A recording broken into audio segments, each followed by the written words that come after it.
Hey neighbor, welcome back. I just got back, like I said a few minutes ago, from that third store. It's a local store, very nice store, usually well stocked. I'm very familiar with the management over there, and they really try to keep the shelves stocked. What I found, as you see, now we have the little grocery basket in the picture, so we're going to talk about what I found over there. You also see in the background there are two books. The one on the right is the pink and gold one. What I do is every year or every season, gardening season, right before I start to plant, I get a small spiral bound, and all this is just a spiral bound little notebook, handy to put in your back pocket or whatever it might be. What I do with this is every time I harvest, I bring things in. I'll weigh things on a scale, and I'll show you that in a different video how I do that. So I go out and harvest. I either have a 5 gallon bucket sometime, or I could have a basket depending on where we are in the harvest. And I write down, first I weigh everything individually, like, okay, your banana peppers, your jalapenos, your scorpion peppers, whatever it might be, tomatoes. And then I write it down, the date and what it was, like tomatoes, and how much they weighed total. Then I have a running total of last year's production and harvest, and I can compare it year to year. The book on the left, that's just notes for me. I keep that in a convenient place. So if I want to make notes on, let's say I might want to get some different seeds, or I might want to try a different plant.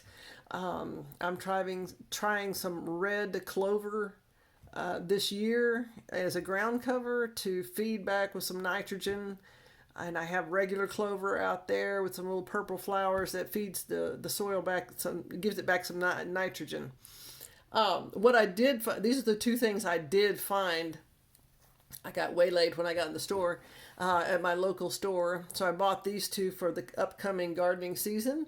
I did find, and again, I found this crazy water, number two, and they had plenty of it. They had one, two, three, and four. There's four different types. The higher the number, the more the minerals. I did not get any more because I had gotten my one bottle, but they had plenty on the shelf. They had plenty of bottled water. They were stocked. They were stocked with 1 gallon jugs of water, all different types. They had the specialty waters.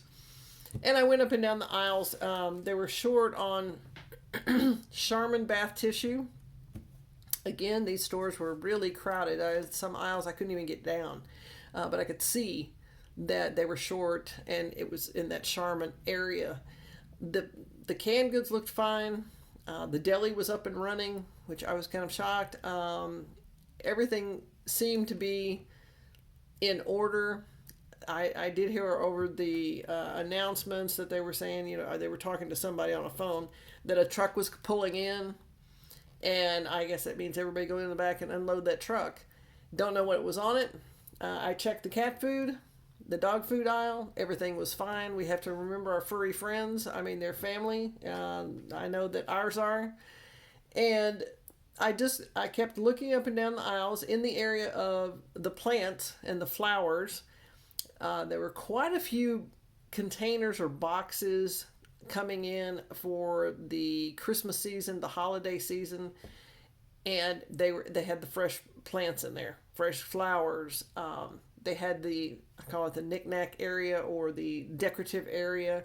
It was full. There were people in there buying, gift bags and tissue and mugs and everything you can imagine. The meat was fully stocked up and down. Like I said, it was crowded, so every time I pulled out my camera, somebody would zoom by me, and I thought, or stop. The part that they have the fresh fish, it was completely stocked.